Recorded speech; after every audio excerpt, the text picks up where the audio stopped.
Eh bien, à présent, nous avons le plaisir d'avoir avec nous en ligne en direct M. Jean Messia, qui est un expert en économie. Bonsoir, M. Jean Messia. Madame.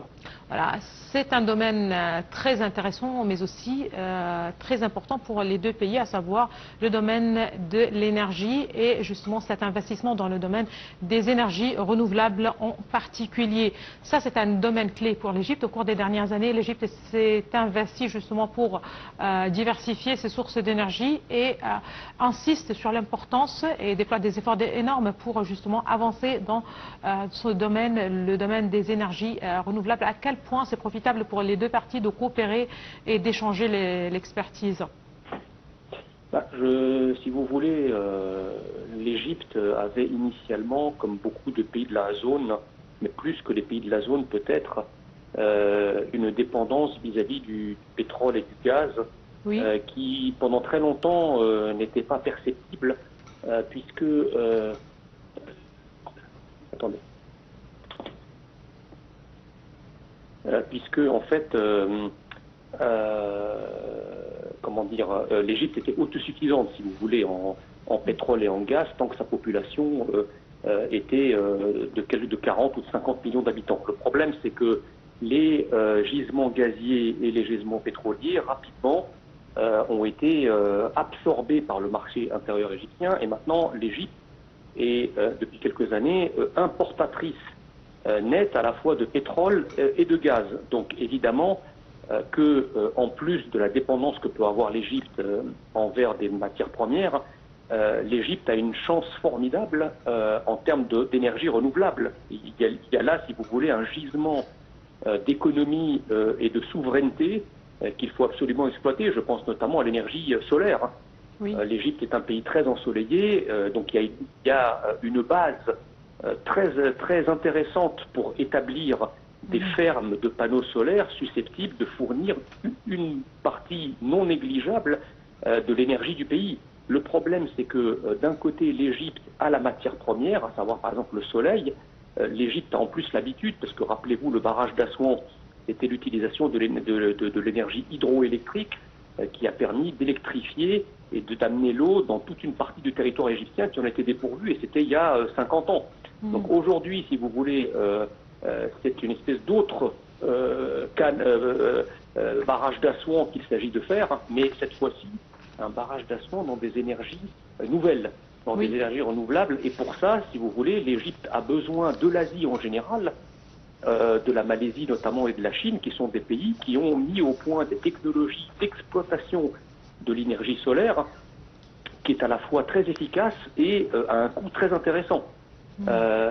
Donc c'est en fait ce partenariat-là. Nous avons l'eau, le soleil, vous avez la technologie permettant d'exploiter et de transformer des ressources naturelles que sont l'énergie solaire et l'énergie hydraulique en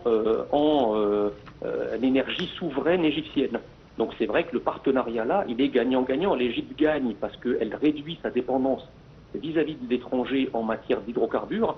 Et puis les pays asiatiques trouvent évidemment dans l'Égypte un nouveau marché pour écouler leur technologie d'exploitation des énergies renouvelables. Donc effectivement, le partenariat est idéal. Super. Justement, un petit point quand on parle justement de la coopération, quand on parle des échanges, il y a un point assez important quand on parle du volume total des échanges qui atteint 777 millions de dollars en 2023, avec une répartition favorable à la Malaisie qui exporte une variété de biens vers l'Égypte. Et là, justement, quand vous parlez du domaine de l'énergie, selon vous, quel est le domaine le plus important de l'autre côté, c'est-à-dire sur lequel l'Égypte puisse-t-elle justement dépendre pour accroître son volume d'échanges et que ce soit justement, comme on le dit, un partenariat gagnant-gagnant? Si on quitte le domaine des énergies renouvelables, où je viens de démontrer que... par exemple, excusez-moi, il y a le textile à titre d'exemple, il y a l'agriculture, donc... Il y a plus que cela, madame. Vous savez, le gros problème de l'Égypte, c'est que quand on remonte aux années 70 et 80, l'Égypte avait comment dirais-je, une structure manufacturière et productrice qui était importante. Alors vous avez cité le textile, vous avez raison, mais il y a d'autres domaines qu'on ignore aujourd'hui, par exemple l'industrie du meuble. Rappelez-vous que le bassin de Damiette, par exemple, était consacré depuis presque des siècles à une industrie du meuble qui était une industrie extrêmement florissante, qui était une industrie de reproduction de meubles français, de meubles anglais, etc., et qui était exportée à travers la terre entière, y compris d'ailleurs en France. En fait, le problème, c'est que lorsque, sous la présidence de Hosni Moubarak, l'Égypte a adhéré à l'Organisation mondiale du commerce, elle a été obligée, contrainte de démanteler ses barrières tarifaires et de démanteler ces mesures protectionnistes qui protégeaient son marché intérieur d'une concurrence déloyale, notamment des pays asiatiques qui avaient des conditions de production qui étaient imbattables.